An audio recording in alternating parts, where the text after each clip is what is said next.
toutes et tous. Cette année, nous vivons le 60e carême de partage, organisé par Entraide et Fraternité au nom des évêques de Belgique. L'association Entraide et Fraternité, avec son symbole l'esperluette, ce petit symbole de conjonction, et on met ensemble l'entraide et la fraternité. Et puis surtout, nous mettons ensemble les chrétiens de Belgique avec nos partenaires du Sud. 2 collectes durant ce carême, cette année-ci, ce sera le 14 mars et puis le 28 mars.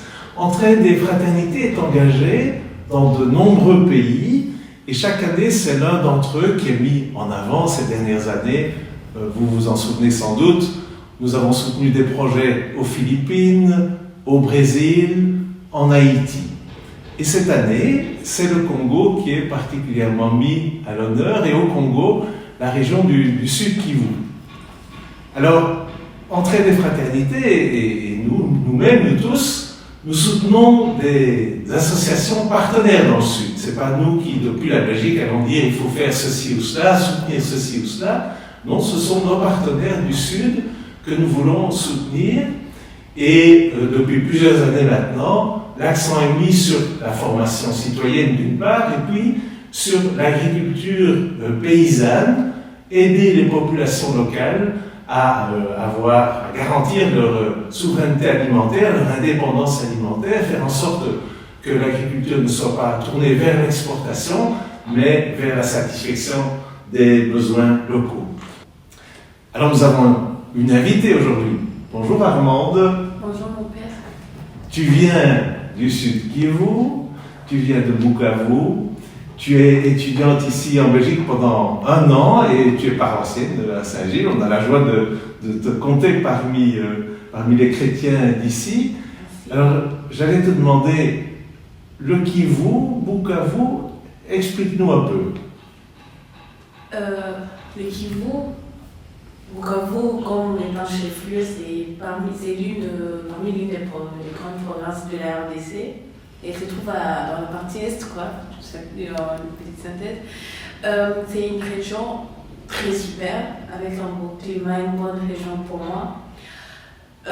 Les gens sont solidaires, il y a cette joie de vivre en communauté, Mais pour le moment, avec tout ce qu'on vit, avec les guerres, les conflits armés, la population locale vit dans une situation d'extrême pauvreté.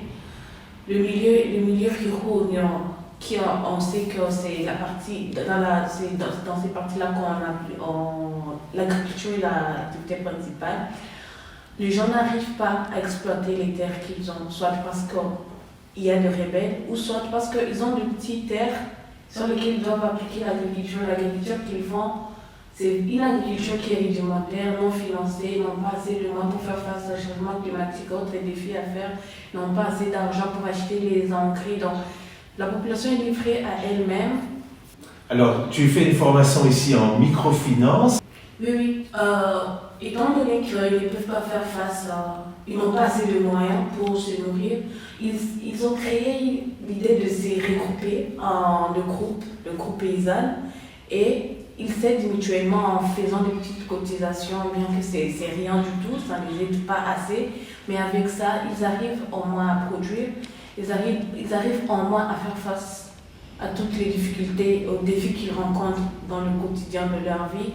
Et avec la microfinance, la microfinance, c'est le microcrédit, on voit beaucoup plus le microcrédit, où on leur donne un petit montant, étant donné qu'ils ne peuvent pas accéder aux banques, n'ont pas assez de collatéral, des garanties pour participer au marché normal.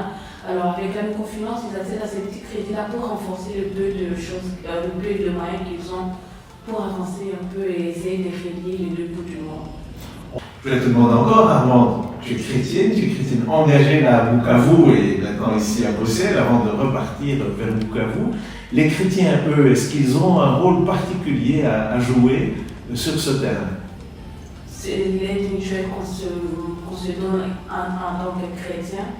Alors, là, je me dis que c'est très important, surtout que la grande partie de gens ils se rencontrent à l'église, ils se soutiennent mutuellement à l'église.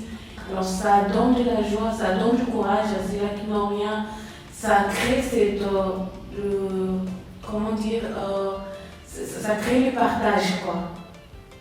Ça crée le partage entre la population et ça solidifie les liens, qui est très important dans le pays africain, surtout dans la région comme le Sud Kivu. Alors, ce dimanche, nos partenaires du Sud comptent sur nous, collecte du carême de partage, il y aura les paniers à l'église comme à l'accoutumée. Vous pouvez aller aussi sur le site d'entrée des fraternités, vous tapez ça sur internet et vous trouverez aisément le site, vous aurez toutes les informations possibles. Il y a un compte bancaire, c'est BE68, puis 80 34 34, BE68 80 34 34, où vous pouvez verser vos dons. Avec 40 €, vous financez l'achat de 30 sacs de semences durables, du haricot, du riz, du sorgho. Avec 60 €, plantation de 100 arbres, cyprès, eucalyptus qui permettent de lutter contre l'érosion du sol. Et avec 100 €, eh bien, vous financez une semaine de formation pour des paysannes, des paysans, formation à l'agroécologie. Pour que le monde tourne plus juste, voilà ce que nous souhaitons. Alors, bon carême de partage à tous, bon carême à tous, bonne marche vers Pâques.